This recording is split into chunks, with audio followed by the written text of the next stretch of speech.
Hello friends welcome back to my another blogs. तो তোমরা সবাই কেমন আছো? আশা করছি ভালো আছো। আমিও খুব ভালো আছি। তো দেখো সকাল সকাল বেরিয়ে পড়েছি আজকে বড় মায়ের দর্শনের জন্য। অনেক দিনের ইচ্ছে ছিল, যেটা হচ্ছিল না, কোনোভাবে ক্যান্সেল হয়ে যাচ্ছিল। তো যতক্ষণ না মা ডাকবে ততক্ষণ তো কিছু করার নেই। তো যাই হোক ফাইনালি আমাদেরও ডাক পড়েছে, আমরাও যাচ্ছি। তো খুব খুশি লাগছে যে এতদিন পর বড় মায়ের দর্শন পাবো। তো দেখো সকাল এখন বাজে ভোর 6টার সময় আমরা পুরো বেরিয়ে পড়েছিলাম, আর উঠেছি তো আরও আগে। তো যেহেতু প্রচুর লাইন পড়ে যায় বড় মায়ের ওখানে, এই কারণে। তো দেখো এখন চলে এসেছি, এবার এখান থেকে আর কি পুজোর ডালা টালা কিনবো, ছোটি ছোটি খুলে রাখবো।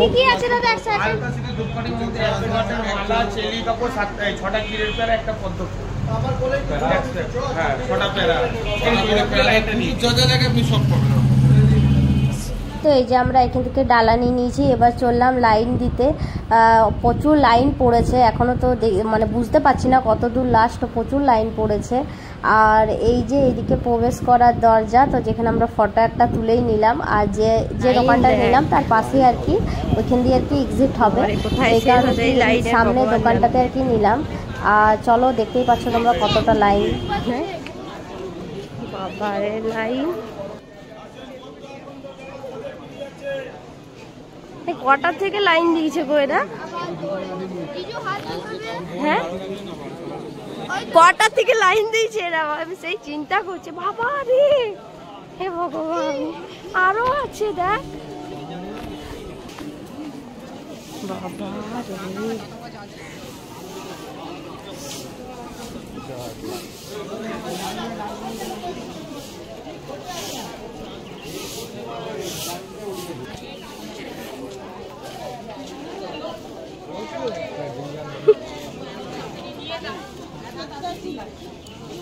তোমরা তো দেখতেই পাচ্ছ যে কত বড় লাইন লেগেছে বড় মায়ের। আমরা তো ভোরে ভোরে চলে এসেছি, তাও এত বড় লাইন হয়ে গেছে, প্রচুর ভিড় হয় এখানে। তো এখানে দেখতেই পাচ্ছ আরেকজন ডন্ডি কাটছে। যখন যার মানত পুরো হয়ে যায়, কারো যদি মানসিক থাকে সেটা পূরণ হয়ে যায়, তখন সে গঙ্গার থেকে চান করে বড় মায়ের অবধি এরকম ডন্ডি কেটে কেটে তাকে যেতে হয়। তো ভগবানের কাছে আজকে আসা, বড় মা কাউকে খালি হাতে ফেরায় না। তো বড় মাকে বাস এইটুকুই চাওয়া যে সবাই যেন সুস্থ থাকে, ভালো থাকে, আর সবারই মনস্কামনা যেন পুরো হয়।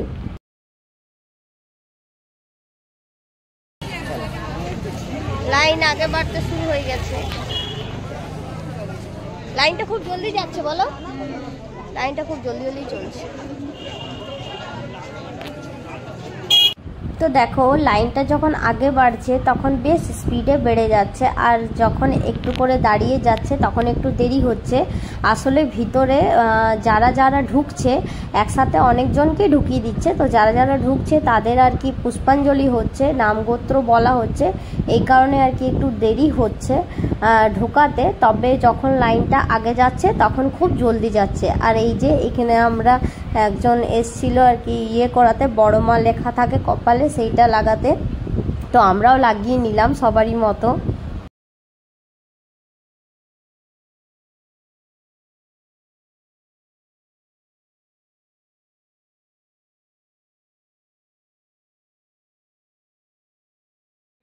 তো এই যে এখন আমরা ভিতরে চলে এসেছি বড় মায়ের, অনেক দিনের অপেক্ষা বড় মায়ের দর্শন পেলাম। তো ভিতরে এসে এই যে ইনি বলছেন বড় মায়ের ফটো তোমরা সবাই নিতে পারো, ওখানে এটাই বলা হচ্ছিল যে বড় মায়ের ফটো সবাই নিও, তবে নিজের সেলফি কেউ তুলো না। এখানে এইটাই বারণ আছে, নিজের ফটো কেউ তুলতে পাবে না, বা দাঁড়িয়ে সামনে যখন যাবে দাঁড়িয়ে বড় মায়ের ফটো কেউ নিতে পাবে না। শুধু এই যে দূরের থেকে যখন দাঁড়িয়ে আছে তখনই আর কি বড় মায়ের ফটো সবাই তুলতে পারে।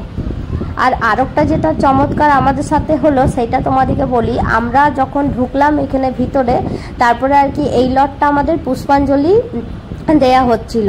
তো এই লটে আমরা পুষ্পাঞ্জলি দিলাম, তারপরে সামনে বড় মায়ের যে আছে সামনে যে পরে নাম গোত্র সব বললাম, ডালা ঠেকালাম, খুব ভালোভাবে পুজো দিলাম। কিন্তু তখনই অ্যানাউন্স করে যে এর পরের লটটাতে নাকি আর পুষ্পাঞ্জলি দেয়া হবে না, শুধুমাত্র ডালাটা নিয়ে মায়ের পায়ে ঠেকিয়ে আর মানে বেরিয়ে যেতে হবে, তাকে একটু দর্শন করে দাঁড়ানো চলবে না, কারণ কি ভিড় প্রচুর বেড়েই যাচ্ছে, বেড়ে যায় যেহেতু।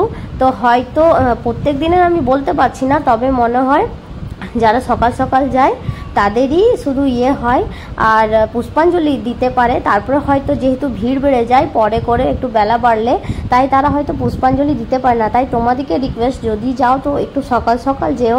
তো আমরা খুব লাকি বা ভাগ্য বলতে পারো যে আমরা পুষ্পাঞ্জলি দিতে পেয়েছি, আমাদের মানে খুব ভালো লাগছে। আর তারপরে যখনই অ্যানাউন্স করলো যে আর তারা দিতে পাবে না কেউ পুষ্পাঞ্জলি, তো খুব খারাপ লাগছিল। তো তাদের শুধু ডালাটা ঠেকিয়েই আর কি একটু দর্শন করি। আমরা অনেকক্ষণ দাঁড়িয়ে দর্শন করতে পেরেছি, পুষ্পাঞ্জলি দিতে পেরেছি, খুব ভালো লাগলো। এর পরের যে লাইনটা ছিল সেটা অন্য দিক থেকে আসছিল, এই মেন গেট দিয়ে আর তাদেরকে ঢুকতে দেওয়া হচ্ছিল না, তাদেরকে অন্য দিকে লাইনটা ঘুরিয়ে দেওয়া হয়েছিল। তো আমরা মানে অনেক ভাগ্য ভালো যে এই লাইনে ঢুকে গিয়েছিলাম, তাই পুষ্পাঞ্জলি দিতে পেলাম। আর সব থেকে বড় থ্যাংক ইউ সৌমিতা, কেন কি যদি আমরা এসে পরে যদি পুজো দিতাম তাহলে আমাদের অনেক লেট হয়ে যেত বা হয়তো পুষ্পাঞ্জলি দিতে পারতাম না। কিন্তু যেহেতু সৌমিতাদের বাড়ি এখানে সামনে, তাই থেকে আর কি তাই তাড়াতাড়ি আসতে পেরেছি, স্টে করতে পেরেছি, এই কারণে আর কি আমরা ভালোভাবে পুজো দিতে পেলাম। তো চলো আমরা প্রসাদ তোসাদ এখান থেকে কিনে নিয়েছি ওই দোকান থেকে, যে দোকানে ডালা নিয়েছিলাম। আর এবার আমরা বেরিয়ে পড়েছি। আর এখানে অয়ন কিছু ফটো টটো কিনছে, দেওয়ার আছে যেহেতু। 8টার মধ্যে পুজো হয়ে গেছিল, তাই তো খুব ভালো দর্শন হয়েছে, পুষ্পাঞ্জলি দিতে পেয়েছি। করোনা 9টার মধ্যে চলে এসেছি ফ্ল্যাটের মধ্যে। যাক, খুব ভালো লাগলো। আর আমরাই লাস্ট ছিলাম আমরা পুষ্পাঞ্জলি দেওয়ার পর। আর বললো পুষ্পাঞ্জলি বন্ধ, আর কেউ দিতে পেলো না, যেগুলো সকাল সকাল গেছিলো তারাই দিতে পেয়েছে, তার মধ্যে আমরাও একজন ছিলাম। আমি ভীষণ মানে খুব খুশি। তো এই যে বড় মায়ের ওইখান থেকে আসার পর কাকু মানে সৌমিতার বাবা পরোটা আর তরকারি একবারে কিনেই রেখেছিল। তো আমরা এসে তাড়াতাড়ি করে ব্রেকফাস্ট করে নিলাম। সবারই খিদে পেয়েছিল, তো সবাই খিদেতে আর কি ভালোই ব্রেকফাস্টটা হলো। পরোটাগুলো খুব টেস্টি ছিল। তো ব্রেকফাস্ট করেই আমরা তিনজন মানে আমি, কাকিমা, সৌমিতা মিলে তাড়াতাড়ি করে খাবার বানিয়ে নিয়েছিলাম। তো লাঞ্চটা রেডি করে নিয়েছিলাম জলখাবার খাওয়ার পরই। এবার আর কি 1:30 বাজে, ওদের সবার খাওয়া হয়ে গেছে, এবার আমরা বসেছি আর কি খেতে। তো চলো লাঞ্চটা করে নিই। তবে আজ একটা কথা বলি, যতক্ষণ না ভগবান ডাকবে কাউকে ততক্ষণ কিন্তু কেউই ভগবানের মন্দিরে যেতে পারে না। সৌমিতার সামনেই বাড়ি, ও নিজেই বলছিল যে প্রত্যেকবার ও আসে আর স্টেশন থেকে বাড়ি চলে যায়, কখনো সেইভাবে মানে মন্দিরে ওর যাওয়া হয়নি বড় মায়ের কাছে। তবে আজকে যেহেতু আমাদের সবার ডাক পড়েছে মায়ের কাছে, সেহেতু আমাদের সঙ্গে সঙ্গে তাদেরও আর কি ওই মন্দিরে যাওয়া হলো। নাহলে ও বলছে প্রত্যেকবার আমরা আসি, তবে কখনোই সেরকমভাবে মন্দিরে কখনো যাওয়া হয়ে ওঠেনি কখনোই ওদের। তো এই যে একটু ঘুমিয়ে রেস্ট নিয়ে এবার বিকেলবেলা চললাম আবার সৌমিতার ঘর আম পাড়তে বেরিয়ে পড়েছি, সব তিনজনে রেডি হয়ে। কেন কি আমগুলো বাকি আছে, তা আজকে আমি নিজের হাতে কটা পারবো। আর কাল যেহেতু যাব, তো কালকে কাকুকে বলবো উপরে যে আমগুলো আছে সেগুলো কটা আরও পেড়ে দিতে। তো এই যে ছাদে নিয়ে চলে এসেছি পুচকিগুলোকে নিয়ে, ওরাও খুব এক্সাইটমেন্ট, আমি কি আম পাড়বো। ওরা আগেই নিজের থেকে আম পাড়তে লেগেছে দুজনেই। তো আম পাড়বো কি, আমগুলো ছুতেই তো আমগুলো সব পড়ে যাচ্ছে নিজের থেকেই, মানে এতটাই আর কি বড় হয়ে গেছে আমগুলো, সাইজগুলো ভীষণ বড়, একটু ছুলেই আর কি ওইগুলো পড়ে যাচ্ছে। তো এই যে এবার আমারও শখ, তাই আমিও একটা আম পেড়েই নিলাম। আর বুনুকে বললাম নে তুইও শখ পুরা করে নে, তুইও একটা পেড়েই নে। কি ভালো লাগছে, মানে কোনো লাঠি না, কোনো কিছু না, মানে একদম নিজের হাতে আর কি নাগাল পাচ্ছি। তো খুব মজা লাগছে।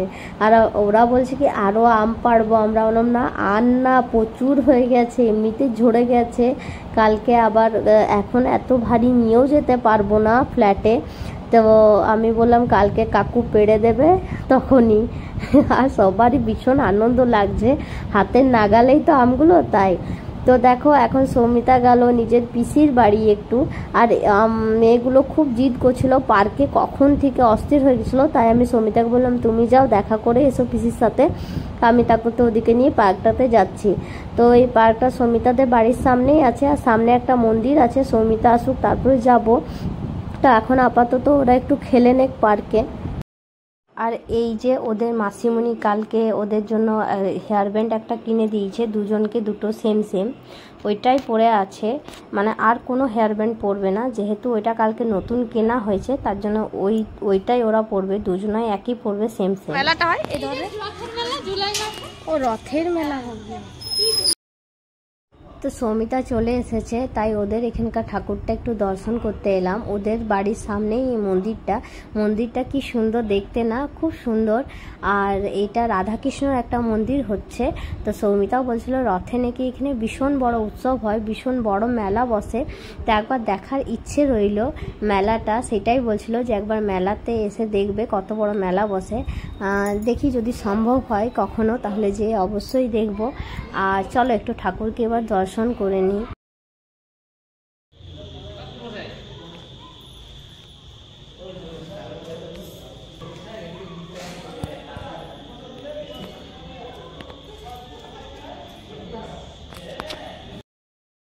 এবার আমরা এখানে চলে এসেছি ফুচকা খেতে, আর ঘুরতে এসে যদি ফুচকা একটু না খেলাম তাহলে আর কি খেলাম। সেদিন তো বৃষ্টি এত পড়েছে যে ফুচকা আর খেতেই পারলাম না, সব মাটি হয়ে গেলো। তবে আজ ভালোভাবে ফুচকা খাবো।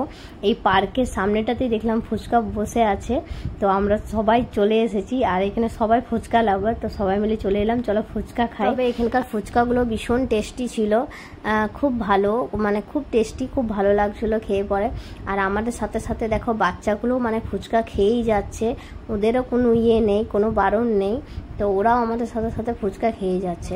তো এখন দেখো চলে এলাম বাড়ি, একটু ফ্রেশ ফ্রেশ হলাম। আজকে চিকেন এনেছে, আজকে আবারও চিকেন হবে, তাই না? চিকেন আর ফ্রাইড রাইস। এখন সৌমিতা তুমি বানাবে না দাদা বানাবে গো? আমি ম্যারিনেট করে দিচ্ছি। ও ম্যারিনেট করে দিচ্ছে, আর ওরা শুধু খুন্তি লাড়বে, তাই তো? আর ফ্রাইড রাইসটা সৌমিতাই বানাবে। তো আজকে স্পেশাল মেনু হচ্ছে চিকেন আর ফ্রাইড রাইস। আর আজকে চিকেনটা এই যে দাদা বানিয়েছে, তো কালকে সৌমিতা বানিয়েছিল, কালকে সৌমিতা চিকেনটা খুব ভালো বানিয়েছিল, খুব দারুণ। আর আজকে দাদারটাও খুব ভালো হয়েছে। তো ওরা দুজনাই কিন্তু খুব ভালো কিন্তু চিকেন রান্না করে, আর ফ্রাইড রাইসটাও খুব ভালো হয়েছিল। তো মানে এত ভালো লেগেছে ওখানে, যে কাকু কাকিমা সবারই ব্যবহার ভীষণ ভালো, সত্যি কথা বলতে, তো খুব ভালো লাগছিল। আর সৌমিতারাও ওদের ফ্ল্যাটে গেছিলাম, সৌমিতা কাকু দাদা এরা এত ভালো আমাদের আপ্যায়ন করেছে, কিছু বলার মতন না। মিলেমিশে থাকলাম, মনেই হলো না যে মানে কারো বাড়িতে এসেছি, নিজের বাড়ির মতনই ছিলাম, মানে খুব ভালো। ওরা সত্যি ভীষণ ভালো, মানে যতটাই বলি ততটাই কম। তো এখন সকাল হয়ে গেছে, তো আজকে সকালে বেশ দেরি করে উঠেছি, যেহেতু কোথাও যাওয়ার ছিল না। আজ তো আবার বাড়ি যাওয়ার পালা, তো 1টার সময় আর কি এখান থেকে বেরিয়ে যাব, আর 2টোর সময় আমাদের ট্রেন আছে, তো নৈহাটি থেকে। আর সকালে রান্না বান্না সব সৌমিতার কাকিমাই করছে, কিছু তো আমাদেরকে করতেই দিচ্ছে না, তো ওরাই আজকে রান্না বান্না সব করছে। তো আমি এই যে রেডি হয়ে গেছি, এবার আর কি একটু খাবো, খেয়ে দিয়ে বাচ্চাগুলোকে রেডি করে আর কি বার হব এবারে একটু পরেই। মনটা ভীষণ খারাপ লাগছে, এতদিন সঙ্গেই ছিলাম, দেখা তো হবেই, স্কুলও হবে বা ফোনে কথা হবে বা হয়তো বাড়ি আসা যাওয়া হবে, তবে এই যে 2 দিন সঙ্গে ছিলাম, মিলেমিশে সমস্ত কিছু করা, এতটাই মানে 2 দিনে এতটাই হয়ে গেছে যে মানে আমার একটু বিশেষ করে মনটা ভীষণ খারাপ লাগে। 2 দিন পর আবার নিজের বাড়ির কাজে সব লেগে পড়বো, ব্যস্ত হয়ে পড়বো, ঠিক হয়ে যাবে, কিন্তু আমার একদিন যে পরে ভীষণ খারাপ লাগবে। আর এই যে খেতে আমরা বসেই গেছি, দাদাদের খাওয়া সবারই হয়ে গেছে, আমরা বসেছি এবারে। তো আজ তো ওই যে বললাম আমি তো কিছু করিনি, সৌমিতার কাকিমা মিলেই সব করেছে। তো কাকিমা ভীষণ মানে প্রচুর ভালো ভালো রান্না করতে পারে, আর ভীষণ টেস্ট। তো আর সেরকম কাকু কাকিমার ব্যবহার ওদিকে আমি মানে কখনো মানে ভুলতে পারবো না, আমার দিকে একদম নিজের করে রেখেছিল, বুঝতেই দেয়নি যে মানে কেউ এসেছে কুটুম বা এরকম কিছু। আর সকালে আমার কাকু আমার জন্য এত এত আম পেড়ে নিয়ে এসছে, যেহেতু আমার আমগুলোকে খুব ভালো লেগেছে, সেইটা শুনে কাকু আবার আর সকালে এতটা আম আমার জন্য প্যাক করে নিয়ে এসছে যাতে আমি নিয়ে যেতে পারি। তবে আমি আজ কাল বিকালে যেয়ে পরে প্রচুর আম পেড়ে এনেছি, আবার কাকু আমাকে এতগুলো আম দিয়েছে, অন্য কিছু না, এই যা ভারী নিয়ে যাওয়াটাই মুশকিল, তবে ওদের আমগুলো এতটাই বড় মানে প্রচুর ভারী। বৃষ্টি শুরু হয়ে গেছে, যাবার সময় প্রচুর বৃষ্টি পড়ছে।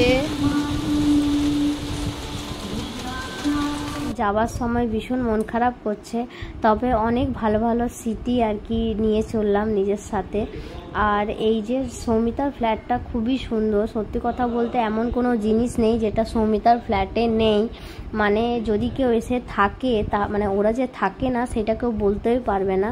যদি কেউ এসে থাকে শুধু জিনিস এনে মানে খেলেই হচ্ছে, মানে কোনো কিছু মানে বাকি সব বাসন থেকে নিয়ে, বিছানা থেকে নিয়ে, ওয়ার্ড্রপ থেকে নিয়ে এমন কিছু নেই যেটা ওর মানে ফ্ল্যাটে নেই। সত্যি কথা বলতে ও দুটো সংসার।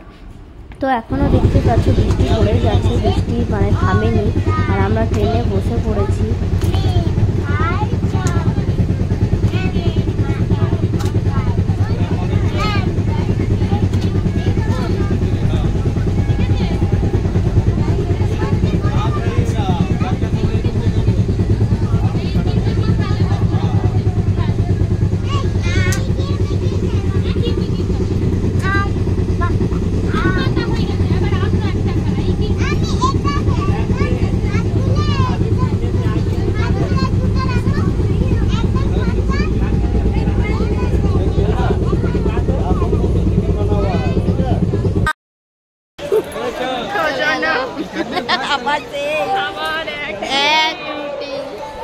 চলো যাই। তো আমরা আসানসোলে নেমে গেছি, আর আশা করছি তোমাদের ব্লগটা ভালো লাগবে। তো চলো ব্লগটা এখানে শেষ করছি। আবার নিজের নিজের বাড়ি সবাই ফিরলাম, নিজের নিজের কাজে সবাই ব্যস্ত হয়ে পড়বো। তবে এই দিনগুলো খুব ভালো কাটলো, সারা জীবন মনে রাখার মতন। ঠিক আছে, কাকু আসছি। ওকে ওকে, আসবে, বাবাকে বলবে ভালো থাকে। তুমিও ভালো করে থাকবে, যাবে বাড়ি, আসছি। ঠিক।